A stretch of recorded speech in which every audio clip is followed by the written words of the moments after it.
Donc, au-delà de l'esthétique, n'est-ce pas, on va noter en 3 ici la caractéristique, voilà, de la dimension, le rapport de langue. Le rapport de langue. Et ici, on entendra dans le rapport de langue, c'est que la langue, c'est le potentiel, le matériau premier, d'accord, de l'expression littéraire. Écrit ou à l'oral, il y a c'est-à-dire un support, un matériau, une ressource langue qui est mise en activité.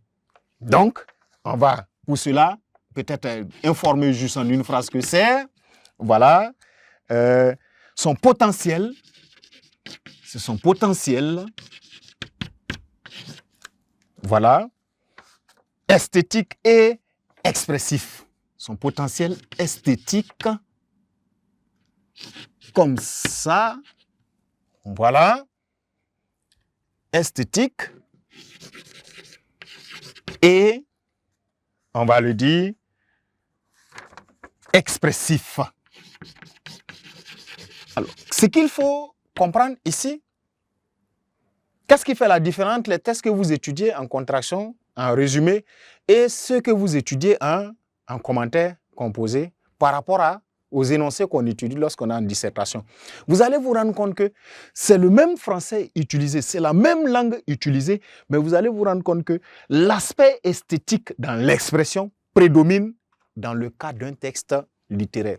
C'est ce qui fait que, vous allez vous rappeler, on a dit à l'entame du commentaire composé, les sujets de commentaires composés sont choisis en fonction de leur richesse, de leur potentiel expressif d'un point de vue de la littérature. C'est bien dit, en gros, n'est-ce pas, au plan littéraire.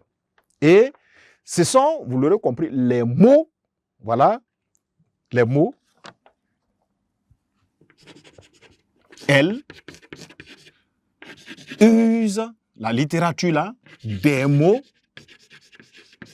pour, on va dire, créer, n'est-ce pas, des effets. J'espère que c'est visible. Voilà, des effets, des images, émotions, etc. Voilà. C'est la ressource de travail dans un texte, il faut procéder à la vérification de la présence de ces caractéristiques-là. Sinon, une ordonnance médicale est écrite en français, mais est-ce que c'est avec une préoccupation de recherche esthétique, quand bien même c'est une œuvre écrite? Voilà. Un renseignement vous est donné pour vous rendre dans un endroit, ou à un endroit. L'œuvre est orale. Maintenant, écrite, la différence peut se poser d'un indicateur, en tout cas d'une personne qui vous indique à une autre personne en fonction des expressions employées. Le caractère littéraire va commencer à se dégager. Donc, tout n'est pas littéraire dans une production écrite ou bien dans une production orale. Il y a des traits pertinents, des caractéristiques qu'on recherche, n'est-ce pas, qui font la valeur littéraire. En plus de rapport de langue, il ne faudra pas oublier le rapport, d'accord, historique et culturel. On met 4 ici, voilà, 4. Voilà, la dimension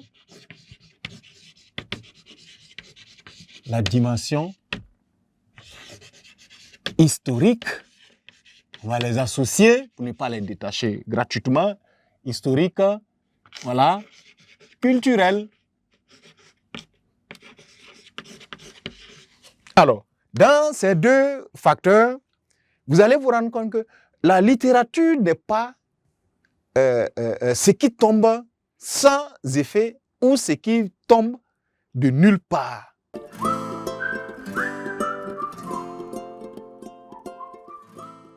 C'est un reflet toujours, d'accord, dans un repère.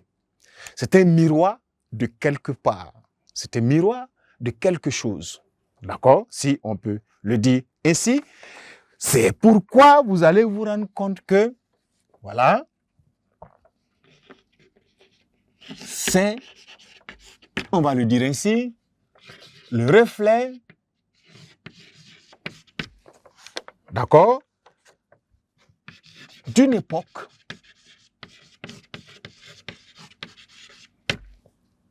d'une culture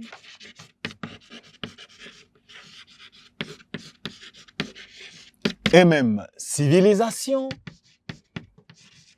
Voilà, une civilisation, voilà, d'une société, voilà, à un moment donné. Une civilisation, un point de suspension, voilà, à un moment donné.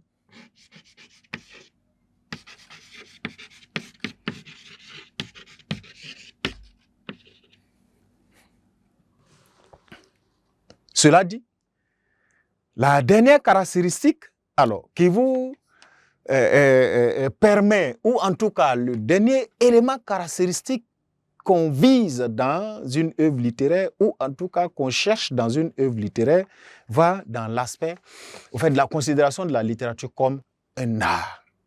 D'accord? L'aspect artistique. Ce qui fait que, en 5, d'accord, vous avez la dimension artistique, l'art. Si vous ne retrouvez pas la création artistique, si vous ne trouvez pas un génie particulier, quelque chose de différent dans une production, elle n'est plus littéraire. Donc, la littérature en ce moment, comme de l'art, ce qui est un art. Et tout peut être de l'art pour peu qu'on y ait affecté un minimum de soucis esthétiques. S'habiller, se vêtir, on allait le dire, s'exprimer, marcher, chanter, écrire, etc., dessiner, concevoir, tout ça constitue de l'art. Et au petit bonheur, vous vous rendrez compte que la littérature est tellement méconnue qu'on ne sait pas qu'elle intervient dans plusieurs autres domaines. D'accord? Quand vous prenez les techniciens, un architecte est d'abord un artiste. Qu'est-ce qui fait que lorsque vous passez devant un immeuble, vous êtes émerveillé par le joyau déposé? C'est différemment construit. Quand vous partez au village, vous êtes émerveillé devant une case, vous vous demandez, mais tiens, comment la toiture a pu être faite avec ce type de cône, avec un très beau chapeau, voilà, presque, etc. Il y a un aspect artistique dans les peintures, voilà, chez d'autres peuples, vous allez voir, mais tiens, sans une boîte de peinture industrielle, vous allez aller trouver une coloration parfaite avec des insignes, parfois des hiéroglyphes, etc. Lorsque la préoccupation artistique est écartée, c'est parce qu'il y a eu absence, n'est-ce pas, d'un souci minimal de l'esthétique. Dans la dimension artistique, on va mettre en ce moment que la littérature, on a dit, la littérature est bien comparée, n'est-ce pas, à la forme d'art ou artistique, n'est-ce pas? Et vous l'aurez compris, la préoccupation, c'est quoi? C'est de savoir à quoi ça ressemble en ce moment.